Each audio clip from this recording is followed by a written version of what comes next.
Hurricane has calmed down, no raining here in Ciudad Mateo, so I'm going to knock off a couple chapters if I can.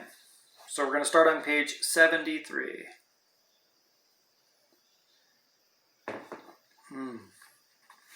El sabor de café. Okay, 73.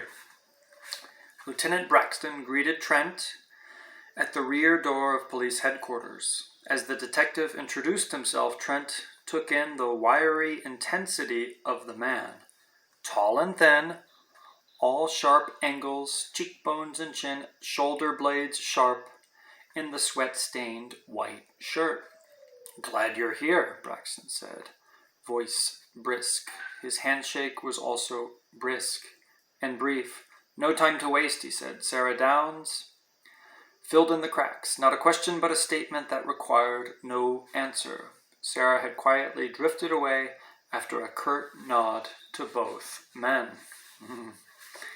"Let's go," Braxton commanded, turning abruptly toward the hallway. I'm just going to make a prediction. Sarah Downs. I see Sarah and Trent kind of, getting together, going to the movies on Tuesday, half price, sharing popcorn, if you know what I mean. Trent disliked being hurried and purposely lagged behind. Braxton stopped and looked over his shoulder at him. "The senator would like a word with you." At the same moment, Senator Gibbons stepped into the hallway. He looked as if he had just emerged from a political cartoon. Everything about him spectacular, almost a caricature. A shock of white hair, bulbous nose, wide smile, and gleaming buck teeth. But he carried himself with an air of authority that contradicted the exaggerations. Trent expected a booming, hearty greeting, but Senator Gibbons shook hands with a gentleness that surprised him. "Thank God you're here," he said breathlessly. "The suspect's waiting, and we know you'll do your best, Trent. The town needs an arrest. Families are upset," he hesitated, frowning, then added, "including my own," an obvious reference to his grandson's friendship with the victim. "We're counting on you, Trent, and I'll owe you much if you can see this through. You can write your own ticket." Pause for dramatic effect. Trent supposed. "I keep my promises." Trent had no illusions about campaign promises. However, this was not a campaign, but an investigation in which the senator was personally involved. Braxton, who had been moving impatiently at the senator's side, said, "Let me know at the office." "Sorry, let me show you the office." Trent's pulse quickened, his old enthusiasm for the pursuit of the confession renewed and revitalized, the game of thrust and parry accelerating his breathing. The office to which Braxton led him was perfect, small and cluttered and claustrophobic. No windows, which eliminated the necessity of drawing the shades. No lamps on the desks, the light coming directly and harshly from a ceiling bulb. No air conditioning, either. Trent, in fact, felt a slight wafting of heat as he entered the room. 2 desks and a filing cabinet took up most of the space, which meant that he and the suspect would be in close proximity, their knees almost touching as they sat in the 2 chairs arranged opposite each other. That was the intent, of course, to conduct the interrogation in a small space with no room for the suspect to be comfortable. "Okay," Braxton asked, a frown on his face. Did he ever relax? Trent wondered. "Okay, exactly what I need. We had the extra desk brought in to make it more crowded." "Perfect. You'll note that one chair is higher than the other as you requested. Need water? Snacks? Nothing like that. Austerity. No refreshments." "Fine," Braxton said with a small sigh of satisfaction. "How much time do I have?" Trent asked.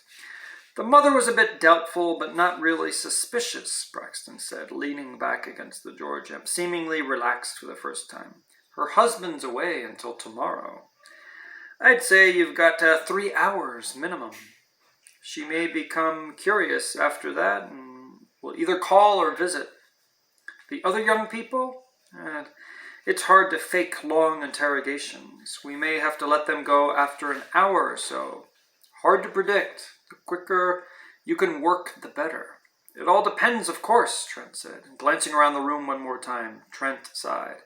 Carl Seaton, Califer, and now this boy, all in the space of a week. But a 12-year-old boy should be easy enough to handle. He thought of Senator Gibbons and his words. You can write your own ticket, which provided the necessary thrust of energy he needed. Bring in the suspect, he said. So yeah, they're just going to get a confession because they need an arrest. So this is unjust. This is injustice in the making. All right. You can't force people into confessions, but this is what Trent does. The boy, pausing at the doorway before entering the office, on the thin side, black hair neatly combed, blue plaid shirt, open at the collar, sharply creased chinos. Trent imagined the boy's mother inspecting him prior to his departure for headquarters, checking his fingernails perhaps, checking the fingernails himself as they shook hands. Trent found that there was no evidence of their having been bitten, an indication. Everything was an indication.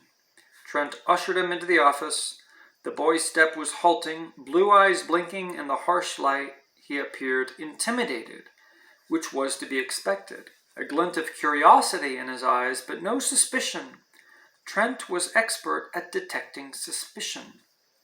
Arranging a smile on his face, he welcomed the boy with a raising of his arms, an attitude of praise for something not yet earned. You're Jason, omitting the family name, especially a sense of familiarity, but maintaining a degree of authority for himself, announcing only his own family name. I'm Trent. He motioned to the boy to be seated, maneuvered deftly so that the boy ended up in the lower chair. Trent seated himself opposite, slouching a bit so that his loftier appearance would not be obvious until later, and even then almost subliminally. I appreciate your cooperation, Jason. I will try to make this as brief and as painless as possible. It would be wonderful if you came up with information that would help find the perpetrator of this terrible crime. Voice mild, informal. The boy nodded. I hope I can help. I'll do my best. His first words, well-modulated voice, a small swallow before answering, hands moving slightly but not defensively. See, Trent's bullying him. IST, Trent would be punished. I know you will. Jason shot a quick glance around the room and observing it for the first time. Sorry for the smallness of the office, Trent said. He just told a lie. He's lying. All the rooms are being used and we drew this one. The use of we designed to give the boy a sense of their being in this together as partners or associates. Nodding again, Jason seemed to relax and settling back in the chair. Trent positioned his hand over the record button of the tape recorder. For the purpose of accuracy, we'll be recording our conversation. Is this acceptable, Jason? The boy nodded in agreement. Trent looked at the boy's trusting face, the surface innocence in his wide-eyed gaze. He was truly innocent, or was this a mask? Trent was aware of the masks people wear, and when it was his job to remove the masks, if not entirely, then at least to allow a glimpse of the evil underneath. Was there evil in this boy? Was he capable of an evil act? We're all capable, Trent thought, remembering Carl Seaton and the innocence in his eyes, which resembled the look in the eyes of Jason Durant. Just relax, Jason. Think of this as a conversation, no more, no less. Trent was conscious of using an avuncular voice. We'll talk about the events of Monday, what you saw and what you remember. He was conscious of avoiding the word murder.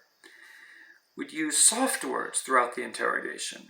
Memory is a strange device, Jason. The constant use of Jason's name was important, personal, avoiding the impersonal. It plays tricks, what we remember or think we remember, and the opposite, what we've forgotten or think we've forgotten.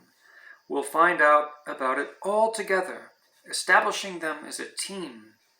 think of this as a kind of adventure.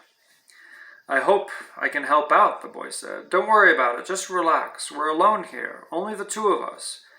You don't mind being alone away from the rest of your friends, do you? And now the first important step. I mean, we can have other people here if you want, a lawyer or counsel, or even your mother. The object was to isolate the boy, to avoid the presence of a lawyer or parent or guardian. It had to be done immediately at the outset, and so deftly that the boy would not become suspicious. The words were important, of course, because they would appear in the official record, audio and transcript. But what would not show up in the record was Trent's casual attitude, the shrug of his shoulders that conveyed the ridiculous idea of having other people present. The mention of his mother was deliberate, counting on the boy's pre-adolescent pride, the humiliation of having his mother on hand to give him support. All of this to elicit from the boy the answer he sought and now received. No, that's fine. And to make certain, okay, this way then, without counsel. Yes. Fine, Jason, let's proceed. First of all, tell me a bit about yourself. Well, I'm 12 years old, 13 in November. I'll be starting 8th grade in September. And Jason fell silent. What else was there to tell? Hobbies? I'm not too interested in hobbies. I read sometimes, email on the internet. I have a pen pal in Australia. He lives in Melbourne. Chat rooms on the internet? There's a teen chat room, but I only listen, watch. I mean, I never say anything. An inclination of the head. I guess so. Spend a lot of time alone? Kind of. I have a little sister. Her name's Emma. She's a nice kid. Smart. Friends? Not many. I guess I don't make friends too easy. Jason was impatient to get on with the questions about Monday, even though he didn't think he had much to offer and would probably disappoint this Mr. Trent. He was also uncomfortable with these personal questions. What did they have to do with what he had seen or not seen that day? Maybe Mr. Trent was trying to find out how reliable he would be as a witness. The questions also made Jason realize how empty his life really was. The guys in the other rooms probably had a lot of things to tell. Jack O'Shea and Tim Connors could brag about the basketball games they'd won, for instance. But what did he have to offer? An email, pen pal from Australia, and I read sometimes. What kind of books do you like to read? Mr. Trent asked. All kinds. I like mysteries, horror stories, Stephen King, science fiction. You don't mind at all that violence in those books? People killing each other? See, he never should have said Stephen King. It's only stories. They're not real. How about movies and television? Do you like violent ones too and horror stuff? Jason was puzzled. He liked horror stories, but he wasn't wild about them, and somehow these questions made it sound like he was some sort of fanatic when it came to horror stuff. I like other kinds of stories and movies too. I mean adventure, like Indiana Jones, Star Wars. They're kind of violent too, aren't they? I don't know. He thought of them as cartoons, unrelated to anything in real life. They're unreal. You seem to be fascinated by things that are unreal, Trent said. Do I? Jason wondered. He had never really thought about it. Do you sometimes get confused between what's unreal and real? Trent's trapping him. Jason squirmed, fidgeted, tried not to show his impatience and his growing uneasiness. I don't know what you mean. He felt like he did in class when the teacher explained something that he didn't understand, unable to process in his mind. That was what was happening now with this real and unreal stuff. I mean, are you always aware of what is real, what is happening to you at any given moment? Or maybe what's not real, but fantasy, like a dream? Do you sometimes confuse a dream with what's actually going on? No! Why was he asking these questions? Trent wanted to move on. The boy's attitude, his restlessness, his hands moving to his face, stretching at his arm, all indicated his innocence and his puzzlement. but his disposition toward violent movies and stories was now on the record for whatever use might be made of it later. Not wishing to make the boy uncomfortable, Trent changed tactics. Now let's get down to the business about Monday, the day you worked on that puzzle with Alicia. Avoiding the fact that was the day of Alicia's murder. Almost eagerly, Jason nodded. Tell me about that day, Jason, your activities in a general way, and then we can get to the specifics and I'll help you remember what you think you don't remember. Regard it as a kind of game, okay? Sure. Jason told him how he spent the day from the time he got up and ate breakfast and went to the Y with his mother. Lunchtime cheeseburgers, in the afternoon visiting Alicia at her house and the jigsaw puzzle, then home. Exactly what he had told the detective. Trent listened, his eyes and his ears alert to the boy's voice and his postures and attitudes, taking note of the way the movement of his body either matched or clashed with his narrative. That was why Trent finished the interrogations in such exhaustion of both mind and body, and all his senses concentrating on the subject, absorbing, accumulating details and nuances and impressions. And now to move into the new phase of questioning. How are you feeling Monday? How was I feeling? Surprised? Puzzled? Yes, were you happy or sad or upset about something? Again, Jason felt disquiet and unease, like something was wrong. These are funny questions, he said, about how I was feeling. I mean, did the way I was feeling affect what I saw and did that day? A red light beamed in Trent's mind. The boy was only deceptively docile, naive. He would have to proceed more carefully. Well, if you were worried about something, for instance, it might provide a distraction so that you wouldn't be as sharp with your observations. I see, but no, I wasn't upset. In fact, I was kind of happy, I guess you would call it. I mean, school was over. No more classes. No more homework. I guess I was happy. Would that be a distraction? Maybe, we'll see. The boy looked doubtful again. Now let's go over it once more. At first you said you saw nobody that afternoon. We've narrowed down the time of possible observations as the afternoon, after lunch, 2 periods of time, actually. Prior to the time you spent with Alicia and afterward, the period when you were on your way to her house and the period when you were on your way home. The first period, who did you see and whom did you meet? Jason had become aware of how hot the office had gotten, a gathering of heat that seemed to grow in intensity, and the questioning went on. He was also aware of how close to him Mr. Trent sat, their knees almost touching. Also, had Mr. Trent suddenly grown taller? He seemed taller now than when Jason had first entered the room, seemed to loom over him. Besides all this, Jason was filled with a sense of failure. He had not seen anyone suspicious. Like I told you before, I didn't see anyone suspicious. But Jason, we don't know yet what a suspicious person would look like. I'm not talking about some stranger lurking at the mouth of an alley. We've established that you don't remember seeing anyone like that. But what I'm looking for is something of a dubious nature. For instance, like a druggist. Someone familiar you've done business with in his store, a pharmacy. He's not suspicious in himself, but suppose you saw him out of context from the pharmacy. Seeing the puzzlement on the boy's face, he explained. Let's say that you saw him outside the drugstore at a time when he should be in the store.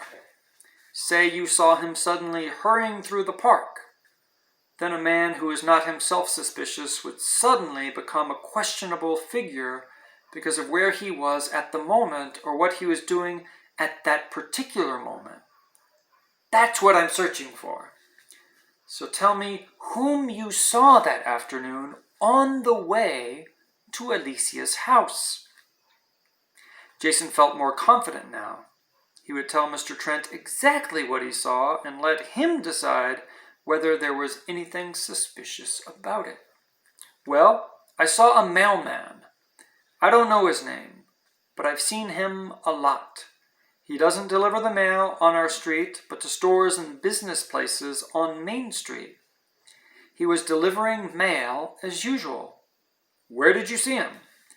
Going into the building between the real estate office and the place next door with all the copy machines and printing stuff.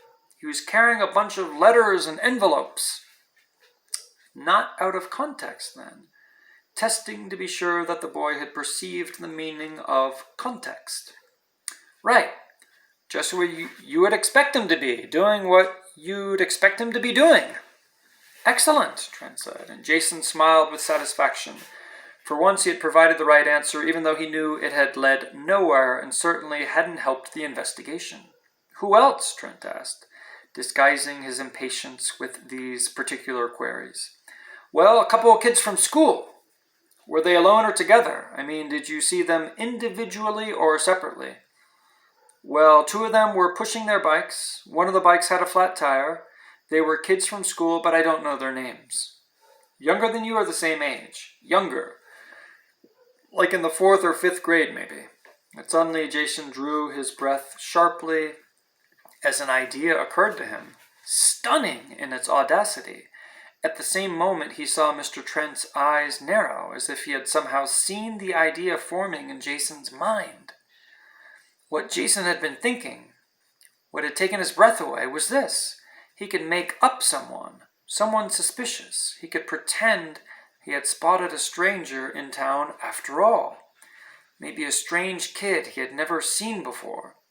Someone to satisfy this Mr. Trent, to show that he had been alert.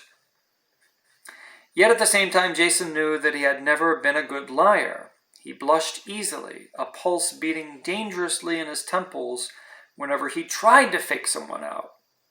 Like sometimes pretending he had done his homework or telling his mother and father that he had no homework at all. In school, when teachers swept their eyes around the room searching for suspicious activity, Jason would immediately begin to blush, afraid that he looked guilty, even though he wasn't. So how could he possibly lie to this man whose eyes were so penetrating, who often looked at Jason as if he could see right inside his brain, as he was doing this very minute? Jason looked away, dropped his eyes, acknowledging that he simply could not lie, could not pretend that he had seen what he had not seen. Trent, too, experienced a moment of revelation, a flash of what in the boy's eyes? Faster than the blinking of an eye, the boy had revealed something hidden and furtive that he had brought out to the surface of his mind for a quick look and then dismissed. Something he remembered, perhaps, and then discarded, or something else, a revelation of some sort, or a sudden planned deception. Trent noted that during that brief flash, the boy's body underwent a change, went suddenly into a defensive position, stiff, taut. Something had happened inside the boy, like a fault line moving below the surface. A warning light went on in Trent's mind. What is it? What? The boy, startled now, looked, of apprehension crossing his face, his eyes darting fearfully. It's not smart to be deceptive, Jason. We have to trust each other. I have to trust you, and you have to trust me. I have to trust you to tell the truth, because not telling the truth can lead to trouble. Sooner or later, the truth will emerge. The truth will come out as the questioning goes on. Now a look of guilt, and Trent was certain that the boy had had a moment of planned deception and then had discarded the idea. An errant thought, probably, that had nothing to do with the interrogation, or a possibility that had blossomed for a moment. There often came a time in an interrogation when the subject wavered, drifted away, or sometimes contemplated a new approach, or even decided to lie. Body movements often tipped Trent off to that kind of thing, but the flash had come and gone so quickly in the boy's mind that only a slight body movement had occurred. Now the boys sagged a bit in the chair, indicating that a crisis had been reached and passed. Did you see anyone else? Trent asked, allowing the moment to pass but on the alert now. He had been on the alert from the beginning, of course, but now he had an acute focus for his alertness, the possibility of deception. The boy seemed to go blank, eyes dulled, body slumped. "Let's take a break," Trent said. Although it was risky, Trent sometimes paused in an interrogation, depending on the situation. His instincts told him that this was the proper moment to leave the boy suspended, allow him a moment or two of reflection. Other times, it was important to build inexorably, without interruption, toward the climax, confession and revelation. But that would come later. The boy frowned, surprised at the suggestion. "I think a break would do some good," Trent said. "I'll step out for a moment or two. Would you like something to drink? I can bring you back a soda." Trent, of course, would not bring back a drink, would pretend he had forgotten, but planting the idea of a refreshment would make the boy aware of his thirst. "Thanks," Jason said. Glad of the break, but still uneasy. The questioning had not gone as he had expected, and he wasn't sure about where things stood at the moment. Was he doing okay? He felt like he was back in school, not knowing whether he had passed or failed a test or picked the right answer in a multiple-choice quiz. So, it wasn't as he had expected, and Trent is kind of putting him trapped in a corner, trying to get a false confession. So guys, the book, to me, it keeps getting better and better, and the suspense is building, so I'm enjoying myself. Be safe, stay away from Hurricane Eta, meaning stay indoors. See you guys.